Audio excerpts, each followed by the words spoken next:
So, you've hit level 90, you've done the campaign, now you're looking at your alts and thinking, oh, do I really have to do that all over again? And the answer is no. There are 4 ways to level alts in Midnight right now, and they're not all about going fast. Well, 3 of them are speed routes.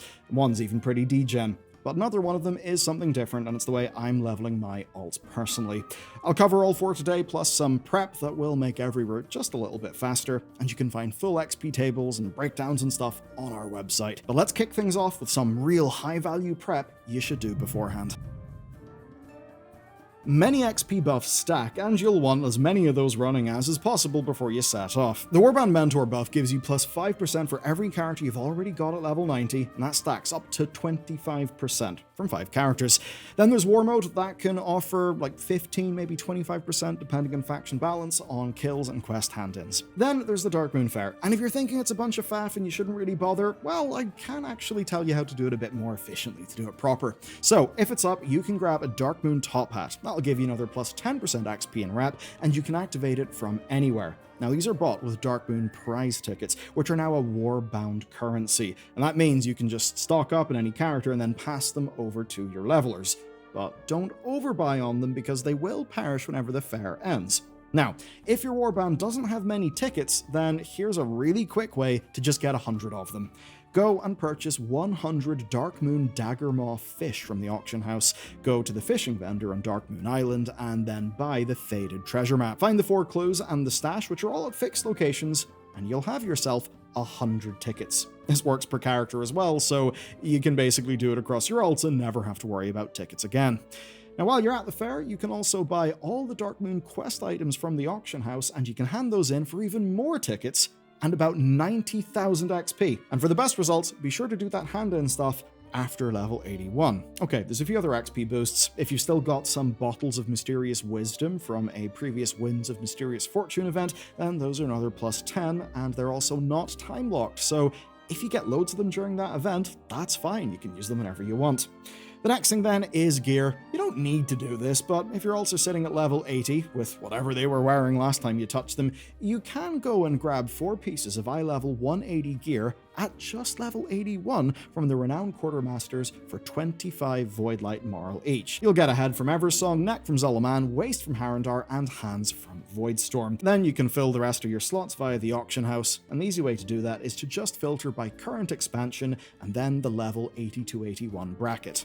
Or, of course, check your Warband bank for any BOEs that your other characters may have picked up along the way. Okay, with the prep done, it is time for the 4 leveling methods.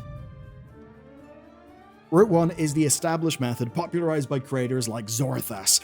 It'll take you about 3 to 5 hours from 80 to 90, and oddly enough, you'll start by grinding to level 81 in Khazalgar, either on the bees outside Cinderbrew Meadery or the elite mobs on the Siren Isle. Once you're done with that, it's time for Midnight, and you can skip the Midnight intro via the Image of Liadrin dialogue option. Then just run all 10 delves on Tier 1, of course picking up and completing every Delver's Call quest at the entrances. But don't hand these in, and beware of any add-ons you may have that might automatically hand in quests. You won't want that here because we'll be banking on these for later. So, in total, you'll have up to 10 of these Delver's Call quests done. There's 8 from the original Delves, 1 from the Darkway and Silvermoon, and then Parhelion Plaza on Quell de Nas. Now, previous guides will have only accounted for 8. The other 2 have since opened up, so this route actually may be a little touch faster than it used to be. Anyway, from there, quest your way through Eversong, Zalaman, and into Harrendar. Pick up everything, skip the dungeon quests, and work your way to somewhere around level 87 or 88. The exact threshold of when to stop will depend on how many Warband Mentor stacks you've got. You can take a look at the table that is on screen for some guidance there. Now, once you've done that, turn on War Mode. That'll give you an XP boost, and with War Mode turned on, hand in all 10 Delver's Call quests. You see, the War Mode bonus applies to these hand-ins, and this one surge of just handing in these 10 things, well, that can carry you all the way through most of 2 levels. Then at level 89, head to Silvermoon and learn a Midnight crafting profession. The easiest and cheapest ones right now would be tailoring and engineering. what you want to do is filter the recipe list by first craft bonus and just craft everything that is there. Doing so will get you a bunch of XP. This used to be considerably more powerful back in the Dragon Isles days, but they've since capped it to about 70% of a level. But that's all you need. You'll now be level 90. And when you're at 90, go and talk to Sora Dormy in order to skip the rest of the campaign. You'll find her located in the main inn on a sofa to the left of the door. It's quite weird that she's there. It's a feature people want, but Blizzard haven't really advertised that she's there. So, now you know that. But what if you looked at all this and thought, God damn man, that's a lot of steps. What if I want to turn my brain off? Well, good news. I have just the method for you. This method is very much for people who don't like reading quest text. Here's what you do. You head to Shadowguard Point in Voidstorm, you go there solo, and you just run this delve in either Tier 1 or Tier 2. Now, Tier 2 doesn't add that much extra difficulty, but it does give you 10% more XP, so that's worth considering. Now, at the start of every run, be sure to click Valera's Campfire. That'll give you a plus 5% main stat buff. Then mount up and pull every Shadowguard Steel Soul Elite you can reach, which should be about 7, maybe a bit more than that in a single go. Drag them to a line of sight spot so they clump up, nuke them all down, leave the delve, and go again, and again, and again, and again, and again, and again. Every pull will give you about half a bar of XP, and there's a lot of loot in all of those mobs, by the way, including BOEs that could be worth selling. You'll certainly want to use the Speedy Autoloot add-on for this because Blizzard's own Autoloot is quite slow and inconsistent. And once you got this route down, you'll be looking at a level every 20 to 30 minutes. With a huge catch, and that's that this only works well with the Calamitous Story event being active, and the story event will rotate every 3 days. Now, the other variants still do give you XP, but the mob density just isn't there. You'll be looking at about 5 to 7% XP every 2 minutes instead of every 30 to 45 seconds. So if you're planning to do this, do it only with that story variant. Now, the upside beyond speed here is that it's instanced and solo. There's no dungeon queuing, no mob competition, no lag in the open world. If the variant's up, and if you're on a class that can pull big, this could be the fastest route in the game. The only problem is, I'd rather end my own existence than do this. But hey, you do you. Let's move on to Route 3. If you're on your 4th or 5th alt and you just can't be bothered thinking about routing anymore, good news. You can go full Simpsons hit and run and just follow the arrow. Quite literally. Follow the Arrow is a free add-on by Harldan, who's been making leveling guides for WoW for about 6 years now.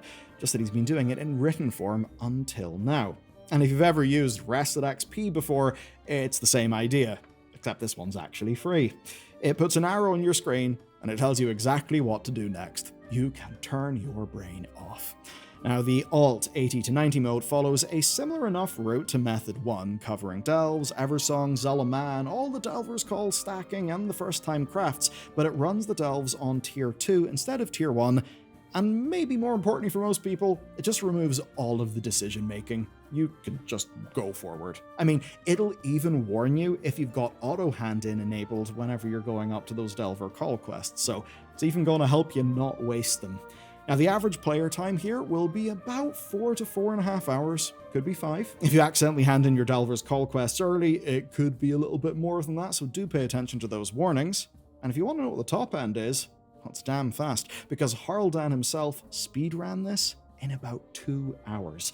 Though that was with full prep, optimized gear, and a very big wrinkly brain with a lot of experience, which may not be you or me, so don't expect that in a fresh alt. Okay, that's the 3 fast methods, but I actually think that Route 4 may be the best method for most people. This isn't covered much, and it's the way that I'm leveling my alts. So, at level 90, whenever you do quest stuff in the open world, you get reputation and you get gold. But below level 90, you get rep, gold, and XP. So why do a bunch of those weeklies, assuming all you care about is their renown, on a main where the XP bit will be wasted, when you could just go and do them in an alt where everything will count? Take as an example the Silvermoon Court Weekly. It's packed full of quests, and each one of them will give a standard quest amount of XP. You can run those while you've got a prey hunt active, and, well, you'll get some lovely stacking progress. A single prey hunt will give you 20,000 XP, 75 coffer key shards, and 1,000 prey seekers journey, plus an aspiring prey seekers chest. I'll give you some gear. You're getting XP, prey progression, which is account-wide, and of course Remnants of Anguish to purchase cosmetics. All from just leveling up your character. And when you finish the prey hunt, a portal spawns and it'll take you right back to Astalor Sanctum so you can pick up another one and head back out. You'll get 4 of those prey hunts weekly, and if you want to do more on top of that, you can just keep on grinding out the randoms. Now there's also achievements for defeating every prey character, so why not make progress on that while you level up your alts? Of course, there's loads of other things. Rares out in the world drop reputation and XP. Some of the treasures do that as well. These will get you through a whole bunch of your zone achievements, and working through a zone's side quests will get you loads of reputation with the factions, and you'll be earning your Lore Master achievements all while you level up. Just makes sense. And Midnight's side quests are honestly where a lot of the narrative quality is actually located in this expansion. They flesh out the zones in a way that the main campaign just doesn't have time for. And a few of those weekly sources, even if they're done on an alt below level 90, will still give you bits of level 90 gear. That means that by the time, say, my Paladin hits level 90, it'll already have a few pieces of Veteran or Adventurer gear, just a nice little head start. Now my personal approach here has just been to pick 1 or 2 zones and go and just do the side quests from 80 to 90. Yeah, it's a bit slower, but you arrive at level 90 with a bunch of renown, Lore Master, prey progression, your gear will already be sorted, and you know what? You'll probably feel like you've actually played the game more, and maybe enjoyed it more. And I think that's, actually worth something, versus pure speed leveling just for the sake of getting a 90. Few quick tips to round us off. So, every character has got the personal key to the Arcantina. This is a toy and a 15-minute cooldown. When you use it, you'll teleport to the Arcantina. But whenever you leave the Arcantina, you'll land back in Silvermoon, not from where you originally ported from. Now, that's great. You can just go back to Silvermoon on command, and if you pair that with the player housing teleport that exists, you can just cover the map, so quick, without even having to use your actual Hearthstone. And another neat little thing is this Leave Delve macro. It'll be linked on our site, but basically, you press 1 button instead of having to navigate to the menu to leave your delves every time. So there you go, 4 routes to mix and match, and if you want to check out a little more, you can click the link down below, which will take you over to our site. And to keep your ears company while you do all this, check out this video next. It's about the full story of how Harandar is actually cut from the War Within, and how bugs on launch of Midnight pretty much expose that 4th fact. I think you'll get a lot out of it, it's quite fun.